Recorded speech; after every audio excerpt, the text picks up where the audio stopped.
When was the last time a waitress blew smoke in your face and put her cigarette out in your eggs? Can you even remember turning on the TV and seeing people who were scared of high school biology screaming about DNA? How far removed are you from the last rat tail you saw? Can you even picture it anymore? This used to be a country of trash, a country where you flew your freak flag not for attention, but because it needed to dry after you used it to soak up a beer you spilled on your newborn. A nation where food companies advertised that they were actively trying to kill you. A land where a man was judged not by the length of his shorts, but by the content of the open container in his center console.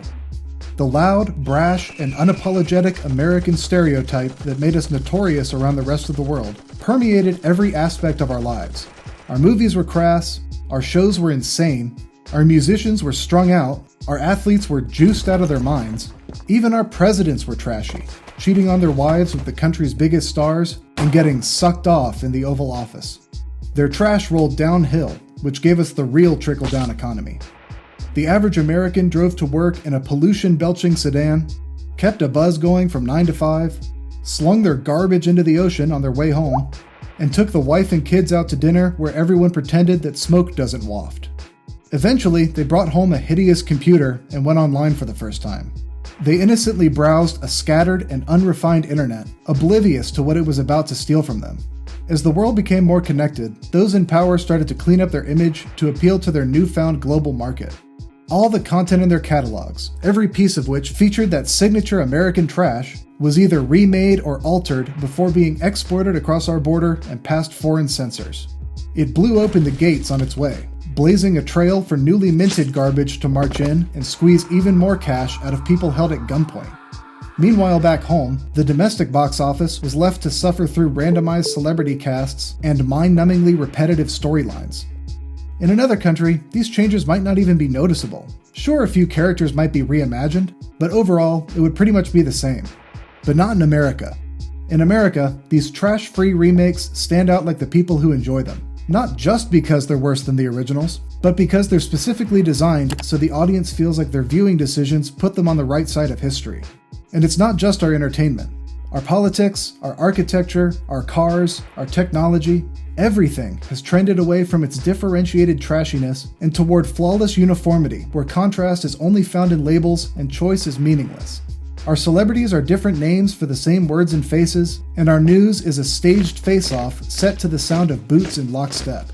In a way, it's a sort of sick utopia. A homogeneous landscape where the mold is the goal and setting foot outside it is a one-way ticket to a peg leg and a bitch slap. You can never be wrong if you just go with the flow. You're safe in here. You should be happy. But we're not. We're more depressed, more medicated, and fatter than ever, standing gut to gut from sea to shining sea. The obvious answer is to blame Hollywood, politicians, billionaires, the elites. But maybe it's not their fault.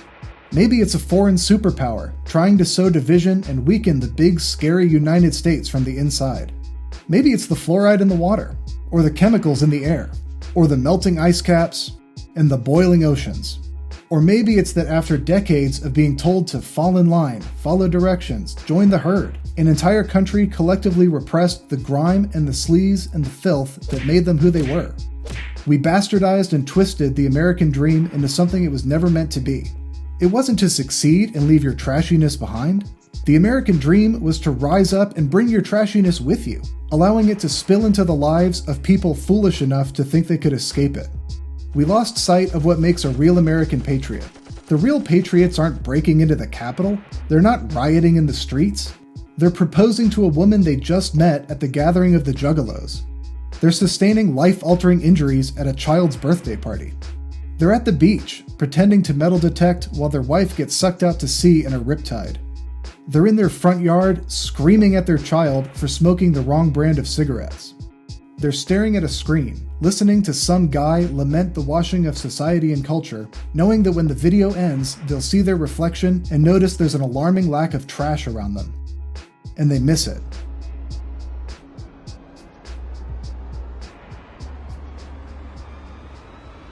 You just been driving me crazy. You've been driving me crazy, driving me crazy. You've been driving me crazy, driving me crazy. You've been driving me crazy, trying me lately, trying me lately. You've been trying to try me lately, driving me lately.